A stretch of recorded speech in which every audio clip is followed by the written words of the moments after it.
Welcome to the RadioU podcast. I'm Hudson. And I'm Allie. Coming up, we taste Vlasic's pickleballs. Also, why the Doomsday trailer sucks. All that and more on the way next.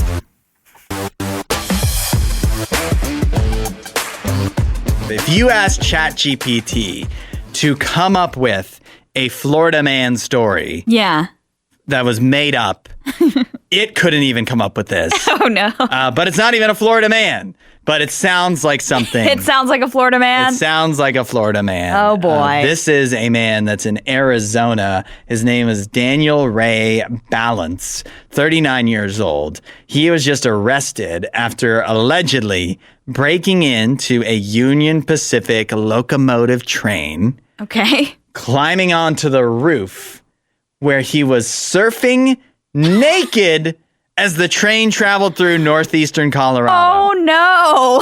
How did he accomplish this? Yes, Is this not a I'm not even mad, I'm impressed kind of thing? A little bit. He's like, okay, in the olden days, there'd be like the cowboys that would rob trains on horseback. Yes. And or there would be like the people that would just like hitch a ride on a train that didn't actually have a ticket. Hobos. Yeah. And it sounds like this guy might be a bit of a hobo, but like he hijacked himself onto a train, not like took control of it, but he was able to get onto a train secretly, get undressed, get onto the roof while the train was moving. Oh, okay. And surf on top of the train. Now, if this was Looney Tunes, it would have gone into a tunnel and he would have been, splattered flat. Oh, no. That's not what happened. Instead, he was caught by authorities and taken into custody. This is so funny. So after the arrest, the sheriff's office said that they talked to Balance, obviously. And some of the things that he was saying was that he loved vodka, beer, and playing the banjo. So he does sound like a hobo to me. He absolutely is a hobo. But he sounds like he's having a lot of fun. Yes. Fortunately for him, that fun has now landed him in jail. But at the same, he'd say he's facing multiple felony and misdemeanor charges. Oh, wow. But I'm also kind of like, is it a crime to surf naked? I guess the naked part if you're in public. But if I just got up on top of a train and started surfing with my clothes on, is that a crime? I mean, it's unsafe, but is it? Yeah, it's definitely unsafe, but I feel like if you broke onto a train, like if you break into a train to do this, because you would imagine you'd probably have to get into an area of the train that you're not supposed to be in to even get on the roof. Well, the other thing I was thinking is a lot of the train cars, if he was inside them, but a lot of them, they have like a ladder so you can just get on top anyways. And so maybe he was just kind of hanging out on top. That's what all the movies show me. They all have the ladder that you can climb up. There's the tankers and whatever. Yeah. And there's always a ladder. Always a ladder there. And you can always unhitch train cars while the train is moving. Yes. Pretty easily. Yes. Why didn't he do that? Exactly. Get on the caboose. And because then it would stop moving eventually. Yeah, it would eventually lose steam. But that would have been right out of the movies. Yes. Right out of Mission Impossible. Yep. It's Kai Uriah, Geo. Why don't we have video of this incident? I know. There's pictures in this article, but I think they're fake. Release the footage. Yes. Ooh, I got some wonderful news yesterday. Okay, yeah. That I am going to live longer than everyone else. Everybody. Yeah, everybody. All the non-coffee drinkers anyways. Okay, so that's me. Yeah, because this is a new study that was published. It was endorsed by the American Heart Association. Okay. Published in the Wall Street Journal. All kinds of news outlets are covering this. That says that, first of all, drinking 3 to 5 cups of coffee a day is considered safe for most adults. So I can drink 3 to 5 cups. I feel like every time we talk about one of these studies with coffee, what they consider a cup and what a person who drinks coffee considers a cup is definitely, their cups are smaller. Yeah. But that's okay. 3 to 5, 5 would be a big limit for me. Yeah. So you're in the realm. So I'm in the range. Yeah. And then on top of that, not only is it considered safe, but that regular coffee consumption is linked to a lower risk of stroke, heart failure, and type 2 diabetes. Wow. Yeah, so I'm going to live forever, I think. Forever. Based off of this study. The coffee will preserve me. Okay. It's an embalming fluid. Yeah. The American Heart Association says so. They say so. Yep. So 3 to 5 cups of coffee. If you're not drinking that much, you got to up your game a little bit if you want to survive. Yeah. How much caffeine do they list off how much caffeine that is? I mean, obviously it depends on what kind of coffee you're drinking. Yeah. Because let me see. Let me try to search it up real quick. How much caffeine is in a cup of coffee? 1 cup would be 8 cups, or 8 ounces would be about 100 milligrams. So you're talking about 500 milligrams of coffee if you were at the upper edge of this limit, which that's not really much to worry about to me. Yeah. But 500 a day. That's a lot of milligrams compared to what I would normally be drinking with like Diet Coke or whatever. That's like, I don't even know how many times more, but like so much more than what 12-ounce can of Diet Coke is about half of an 8-ounce cup of coffee. So it's 50 milligrams? Yeah, 50 milligrams. Why did I think it was less than that? I don't know. I mean, what's the point of drinking it if it doesn't have 50? You gotta have something. 46 in a 12. Yeah, but either way, I'm not drinking like 500. Yeah. 500 milligrams. I don't think it's the caffeine. You know, like there's a lot of talk about caffeine. Well, the caffeine worries me because I've tried energy drinks before. And like I get like the shakes and like my heart starts beating way too fast. Allie, there's like a million other things in energy drinks. Look at the I know, list. But Maybe I just it's mean one like, of those things. It's the caffeine that worries me is the thing. And I'm like, I don't know if my heart can take it to drink that much caffeine in a day. I think you should test out some other stuff because I'm telling you. I've tried the energy drinks like Alani Nu and stuff. I mean, I don't know. You seem to be doing fine, but I also want you to survive. So I feel like you should drink coffee. I think this doesn't say anything about energy drinks. I put my heart to the test when I run. Believe me, I get the work in on the heart. But I'm saying I think what the problem with the energy drinks might not be the caffeine. Okay. It might be the taurine, vitamine, cysanine, crapanine, japanine. Well, I'm getting all of that in Diet Coke, so I'm covered. No, Allie, if you look at a can of Monster, it lists like 18 different vitamin B supplements that are like, and that they've added in. Yeah. I think that maybe one of those is what's giving your heart the flutters. That gives it the problem? Yeah, that's making you shake. Vitamins would do that? They say they're vitamins, but are they really? Are they really vitamins? There's just like supplements. It's like vitamins and supplements, and it's like, who needs this stuff? I just assumed it was the caffeine because like an energy drink like Alani Nu or whatever is going to have like 200 milligrams or something of caffeine, maybe even more than that. And so that's like the amount of caffeine I have in a day. Maybe it's the guarana seed extract that's causing your problems. That's not in Coke. What does that do? Kills you. Kills you? Maybe it's the Panax ginseng root extract. Ginseng root. Maybe it's the L-carnitine or the L-tartrate. I've heard ginseng is good for your skin. Who did you hear that from? Monster Energy? No, I think it's like a Korean thing, like because you can get like the ginseng face mask. Yeah, but that's different than drinking it into your blood system. Maybe, or it could still help. I'm just saying there's a lot of variables besides just it has caffeine. Yeah. But I'll tell you what, coffee is going to help you. It's going to help me out. The Wall Street Journal says so.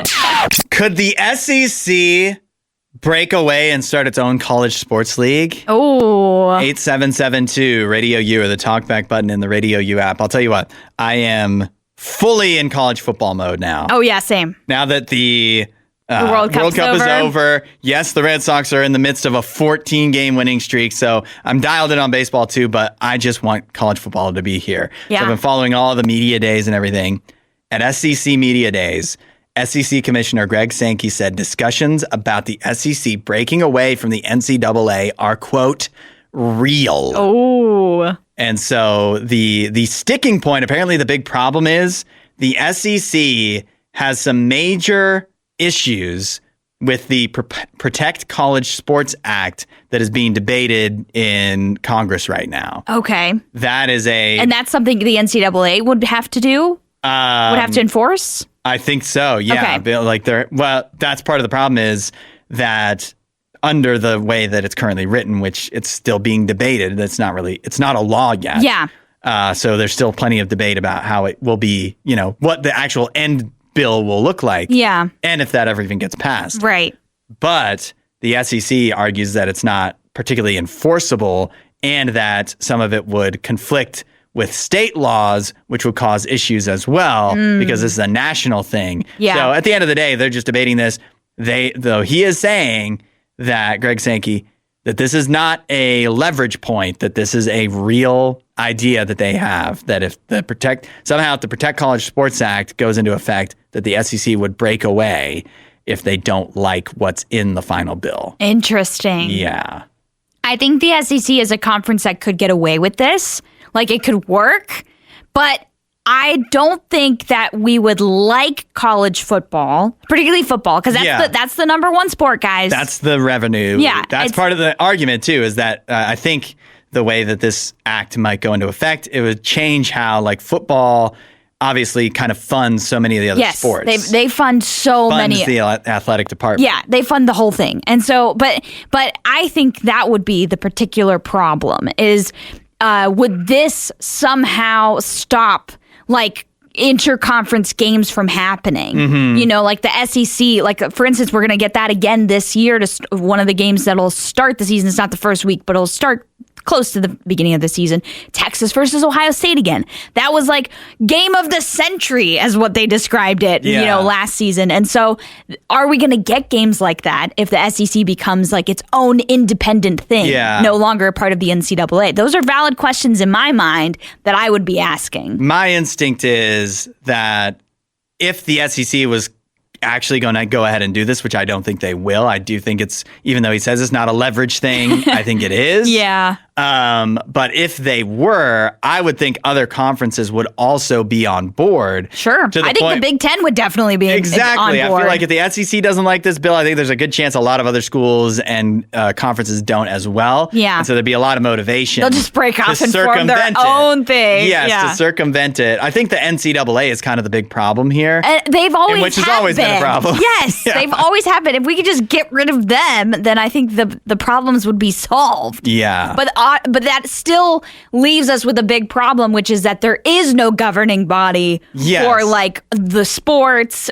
particularly college football. There's been lots of talk about how it would help if there was just one commissioner who cared about college football in general and not just every conference out for their own good. Yeah, but historically, like, the conferences just are unlikely to all agree on that. Yeah, they're unwilling to do it. Pick a commissioner. Yeah. So, and yet again, the NCAA definitely at this point just has no power to do a lot of stuff anyways. Yep.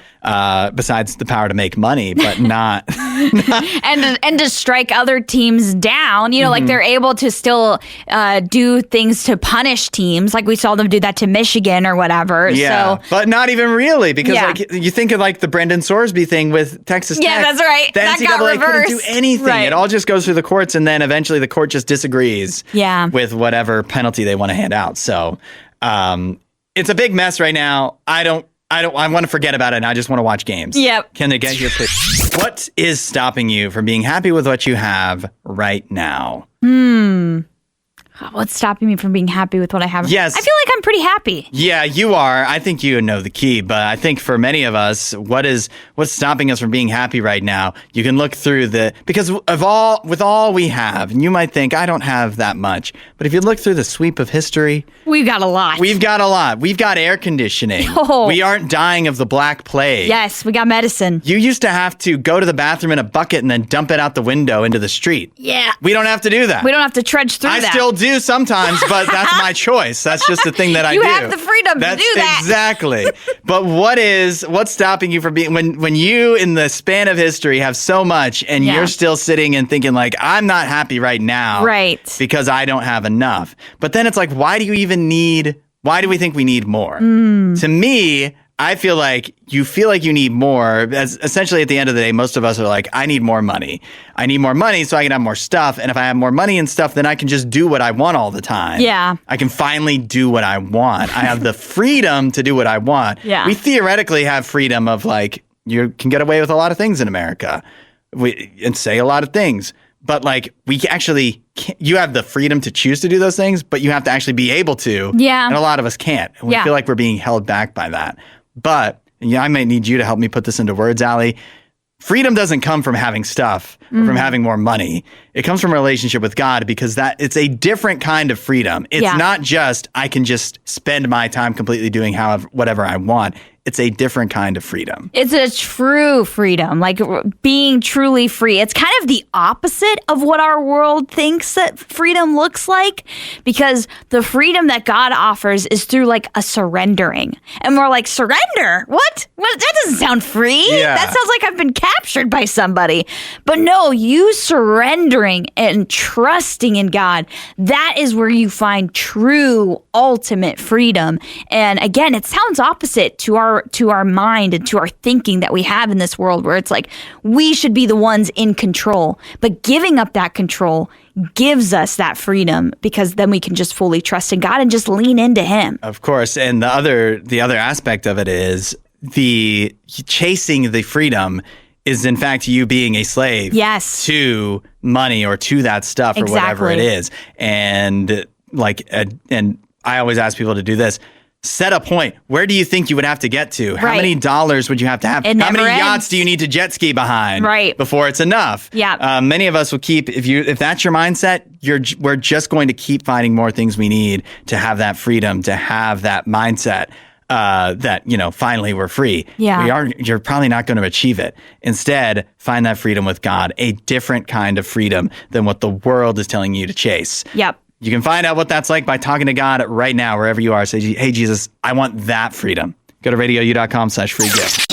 On the menu today is the new, can you hear it? The new Vlasic pickleballs, spicy crunch, spicy dill pickle. Oh, wait, they're not ranch. I thought it said ranch. Oh, they're just straight up spicy? Spicy dill pickle corn puffs. They smell wild. So they're like cheese balls, but instead of delicious cheese, delicious fake cheese. It's pickle. It's spicy pickle. You know what's so sad about this, Allie, is when I saw these at the gas station, I was like, pickleballs, that's kind of crazy. I have to get that for the show. Yeah. It was not till I looked at the package later after returning home with them that I was like, oh, pickleball. Yeah, there's a pickleball paddle on there. Yes, it was once I saw the ball on the back, I was like, oh, I get it. I get it. But I also didn't know this, that Vlasic sponsors the Association for Pickleball Players. Oh, I didn't know that either. I thought you would know since you're a player. Oh, they sponsor you. They sponsor me. Yeah. Yes, is that allowed? I'm definitely a part of that association. Yeah. Most definitely. You are guilty by association. Okay. Well, first of all, I thought these said ranch because it's like blue, and I just saw the inch. So now I'm even less looking forward to these. Yeah. I would have much preferred if there was ranch included. In the past, we've had pickle stuff because it's so trendy. And it's never actually as bad as I think it is. Yeah, it's true, but it's going to be. I'm not a big pickle fan. I don't like the pickles. Yeah, there's some people that would look forward to these. Yeah, there's some people that drink the brine. I'm not that person. Not us. So who's gonna take the plunge first? The pickle plunge. I guess I'll take the pickle plunge All right, first. Allie is taking the pickle plunge with the spicy crunch Vlasic pickleball spicy dill pickle edition. They're cheese balls, but with pickle flavor instead, and that's not a good face. Nope, it's not. Go ahead. Okay. Take a gander at the pickle. Get the pickle plunge going. That is pickly. Yes, it is. It's a little too much pickle for me. At first I set it on my tongue, and I was like, "Oh, that's not bad." Mm-hmm. It was just the spiciness at first, but as soon as that pickle hits, I'm like, "Oh, I'm out. I hate that I don't hate these. I'm not a fan. I mean, I don't want... If it was just the spicy, I'd be fine. It's the pickle that throws me. I'm having another one. Another taste. Another pickle plunge for Hudson. Yeah. I'm surprised that I don't dislike them very much. It's not that they're the worst thing ever. I'm not a fan of pickle flavor. And so, I much preferred if it would have just been a spicy pickle, a spicy ball thing, rather than the pickle added in. They are, it says they're spicy dill pickle. They live up to that. Yeah, they are dilly. Once They're dilly. once I got into a second bite, like the dill comes through. Yes. That's the part that I don't care for. Yeah, same. Because dill borders into it's got some of the aspects of like licorice or anise. Okay. Which I hate those flavors. Yeah. And so dill is like just on the edge of like I could potentially hate it, but maybe if I had like a stalk of dill, I don't even know I don't know what dill actually is or what it's used for besides to make pickles. Yeah. But I don't enjoy that. I don't want more of these. I had 2, that's enough. Yep.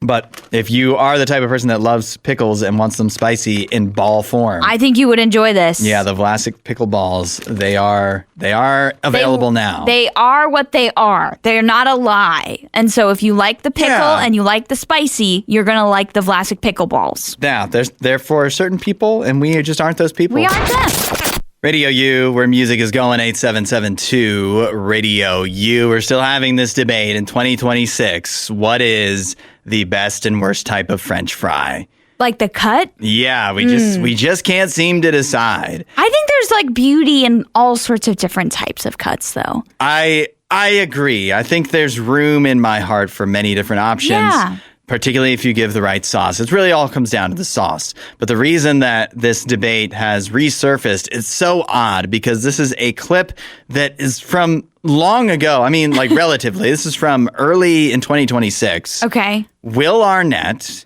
the man with one of the greatest voices alive. Yep. Canadian, was on the Off Menu podcast. Okay. Haven't heard of that. And in the Off Menu podcast, obviously they're discussing food, and he says, a quote, "If you serve me what they call shoestring fries, we have a problem." He goes on to say that any restaurant that serves shoestring fries can't handle the truth that customers secretly hate them. What? That's lies, Will. He's saying he prefers steak fries and that you have to go to France to get good steak frites. I didn't know. Maybe Will that's Arnett. true, but I completely disagree that people hate shoestring fries. I disagree because I think McDonald's fries are shoestring fries, Yeah. right?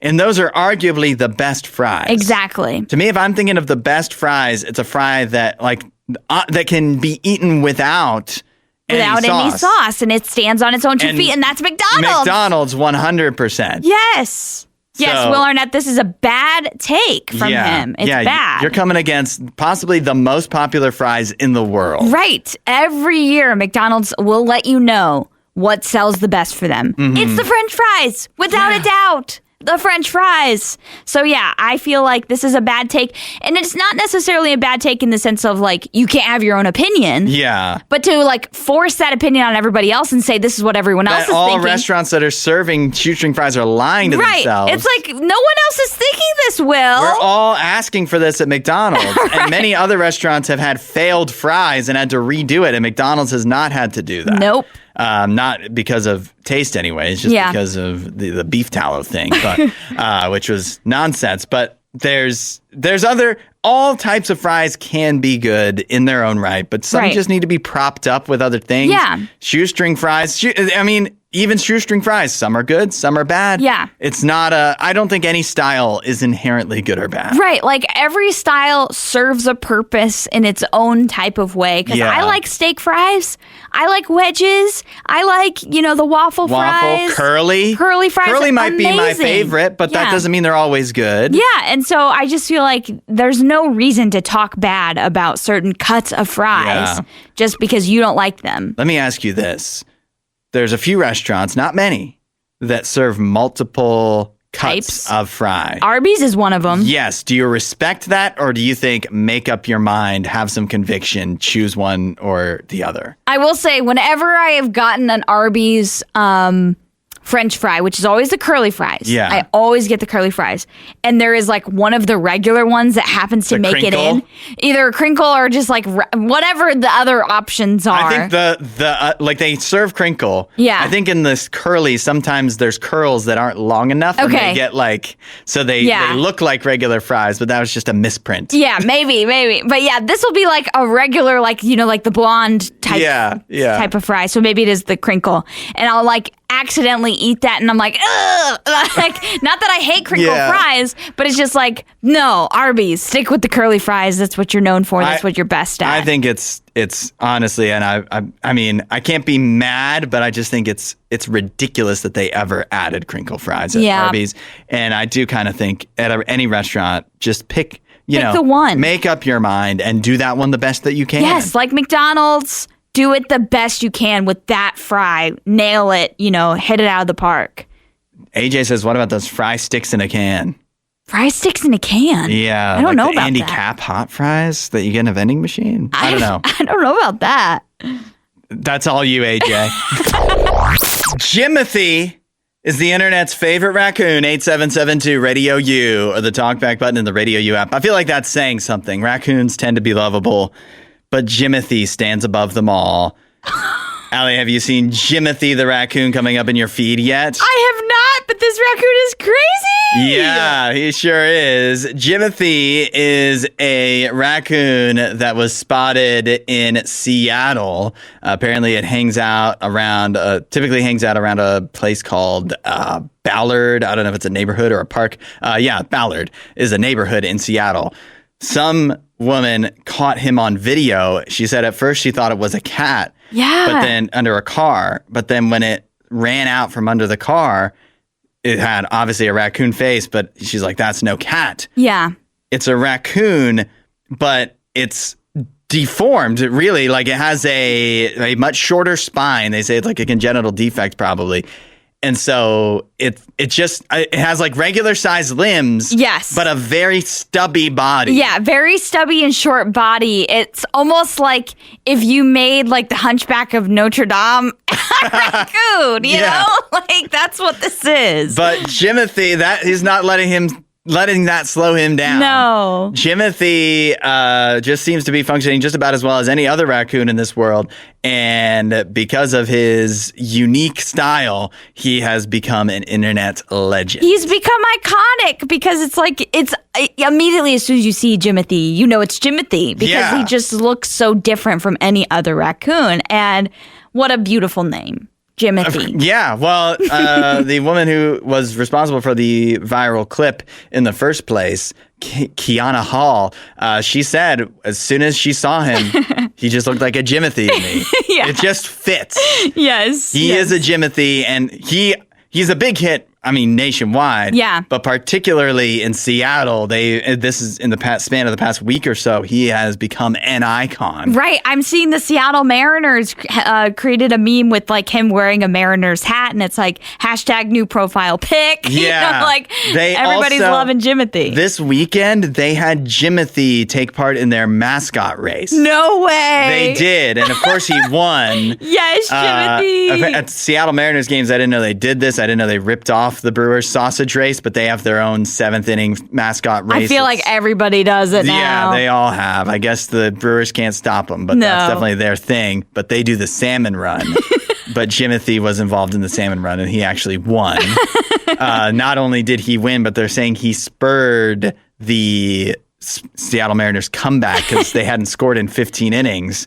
Then he wins the mascot race, and they go on to win 4-3 after being down 3-0. Wow. There's also murals of Jimothy that have already been made in Seattle, and multiple people have gotten Jimothy tattoos already as well. So he is the king of Seattle. He is. Give him the keys to the city. Yeah, what a sensation. Yes. Jimothy is. My concern is, and like everybody's saying, we have to protect Jimothy at all costs, but we've seen what's happened with like Punch the Monkey, for example. Yeah. That once an animal starts to go viral, there's such a thirst. Like, I mean, everybody loves him. Yeah. But some people might love him just too much. Yep. And just be a little too eager to get the views or, just to have an experience with Jimothy. And it's just like, he's best viewed from afar. He's best viewed from afar. Just leave him alone and let him live a normal life. Yeah. That's the best life that Jimothy can have. Hopefully nobody gets too close to Jimothy. Yeah.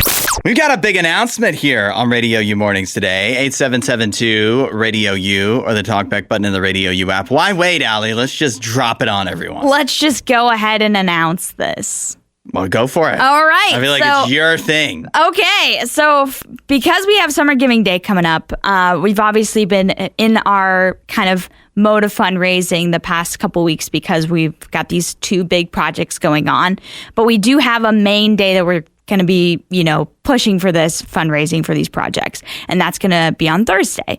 But we decided it'd be really fun if we brought a challenge that we did for a little bit of the spring fundraiser back, but in a better and bigger way. Yes. And that was the K for K challenge. We didn't really have a name for it at the time, but we've named it now.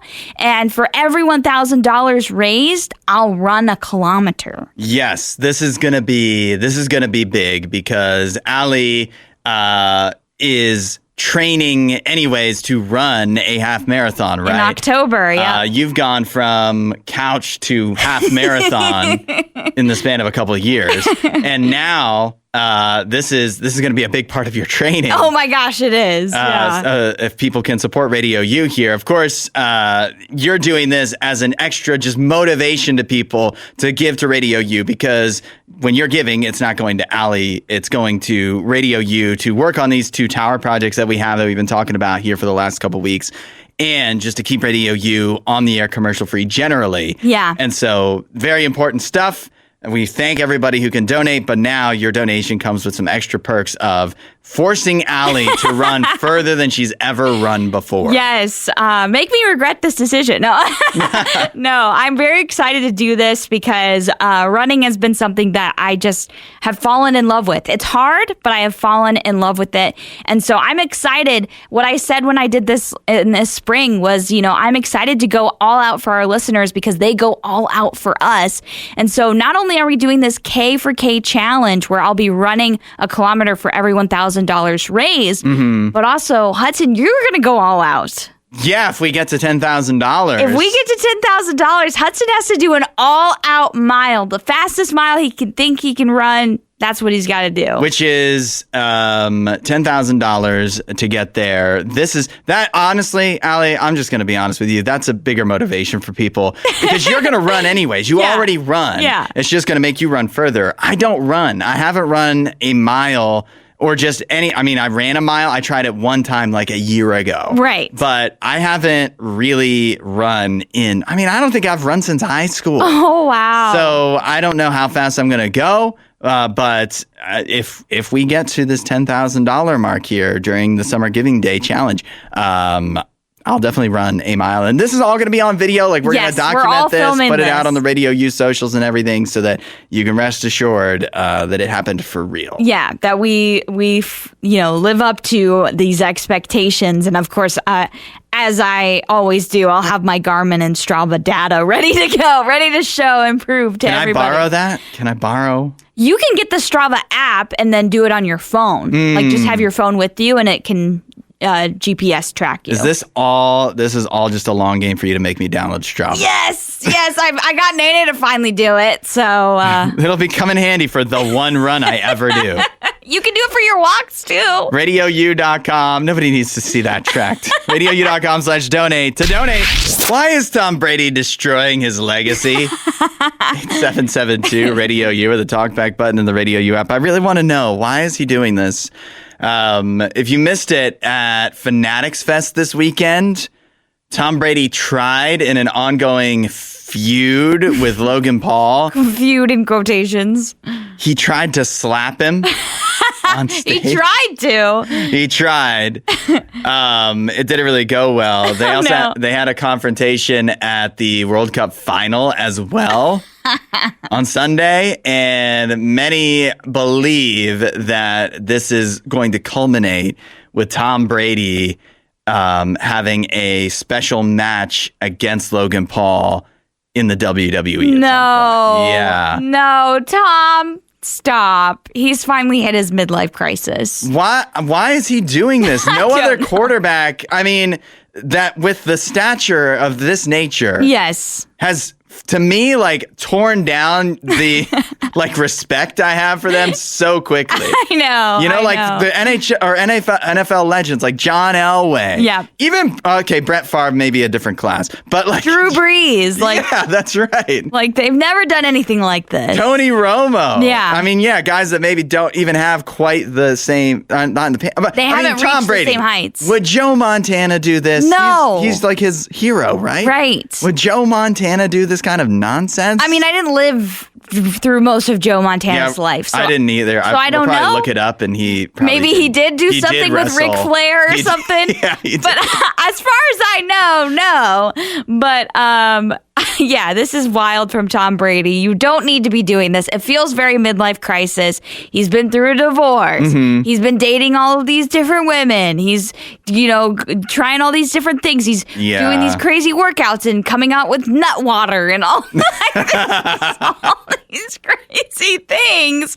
And now he wants to join the WWE. It's midlife crisis. Yeah, some of it is passable as like, okay, that'd be business, like the coconut water thing or whatever it is. Like, okay, if that's, you're still trying to make money, but this would be okay to me if it felt natural. Yeah. Because like there was kind of a point where he was like talking about how wrestlers aren't real athletes or whatever. I don't remember exactly. Okay. But it was like he said that seemingly off the cuff in a podcast, and then that started kind of the feud. Oh. And it was like between him and Logan Paul. And it's like, okay, if this was like natural, but all of it feels staged at this point. And the worst is, if you look at him I saw about this because of Twitter, from Tom Brady's Twitter.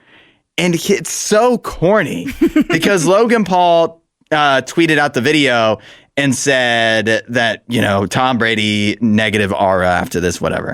Tom Brady he quote tweets it. He goes, "I tried, America. We'll try again next time I see this nerd." This nerd. Tom Brady, you're the possibly best quarterback of all time. How are you horrible at trash talking? Yeah, this is bad. Trash talker really of all bad. time. And then he posted the video of it and just put the caption, "Dork."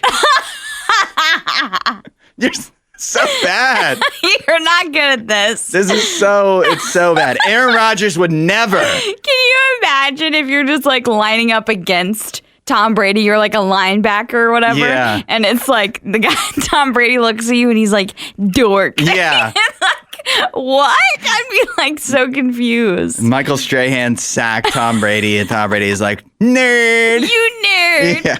You dork. Yeah. Some people are like, Tom Brady let his talking on the field do the talking. Yeah. But that was the right choice. That was. Yesterday, we got the trailer for what might be the movie event of the year, Avengers Doomsday. I don't think I'm sold. 8772 RadioU or the talkback button in the RadioU app. If you've seen the trailer for Avengers Doomsday, what do you think? Let us know. Allie, you watched it yesterday? Yeah, I watched it yesterday with Nene, and I think it's included in the video that we posted. We posted a little reaction from him because he was pretty excited. But I told him it's a maybe for me on if I even want to watch this. I definitely want to watch it, but it's already saying a lot that I even went ahead and watched the trailer because normally I go spoiler free on kind of like major stuff like this. Right. But I was like, I feel like sometimes if it's a movie I'm going to go see, which I feel like I will go see Doomsday, unless it like comes out the first weekend and everybody hates it. Yeah. But like I probably will go see it. But it's not just that. It's like I want to be excited about it. Right. Like the Odyssey, I don't need to watch trailers to be excited about that. Sure. And so, but when the new Superman was coming out, was that last year? Yes. I needed to be excited the first time. And the trailer worked. I got super excited. Right. And then I was like, no more trailers. This did not excite me. Nope. I'm intrigued because it's Marvel and I still want to know. Right. But it didn't excite me. Yeah. I feel the exact same way. The trailer to me is just cameo fest. Mm-hmm. I don't understand what plot there even is. It just feels like they're like, we're trying to find a way to get all these heroes together again. And plot is secondary. We don't really care about that. And so, yeah, I don't know if I have it in me anymore to suspend that part of my brain to just go enjoy a 3-hour movie with a whole bunch of cameos.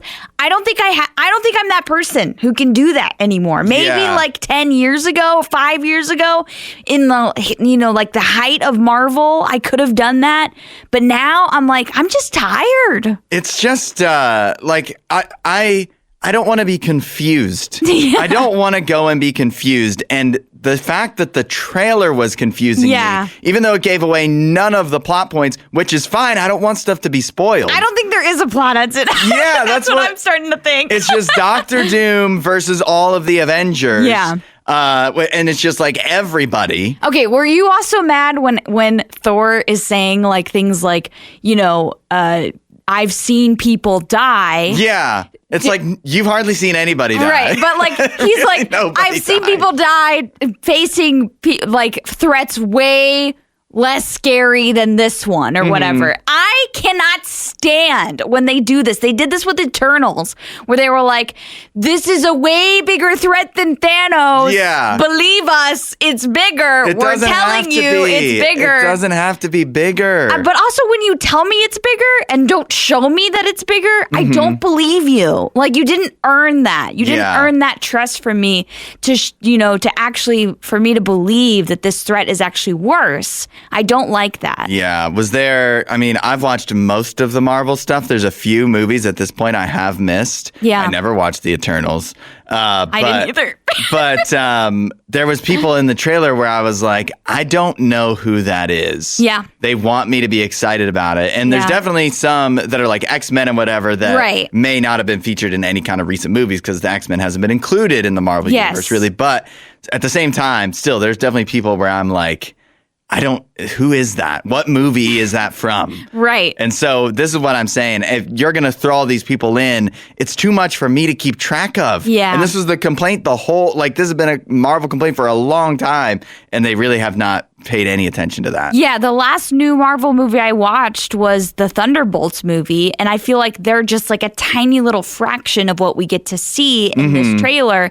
And I'm like, I would have much preferred for them to actually build around them rather than trying to like bring all this nostalgic stuff back with like Thor kind of being the main character in the trailer. And the big reveal at the end that I don't want to spoil for anybody that really is in, but I mean, at the same time, if you're like really in, you probably know that it's in there. Yeah. Even without watching the trailer. Well, I'm pretty sure when they revealed all the names of everybody that was going to be there, they revealed his name, so we all knew he's going to be in the movie. Yeah, it's I don't know. I was frustrated. Yeah. It's so like you just keep hoping. I feel like because there's fond memories, but at the same time, it's just too much. Yeah, it sounds like a death rattle to me. Thanks for listening to the RadioU podcast. Don't forget to rate and review the show.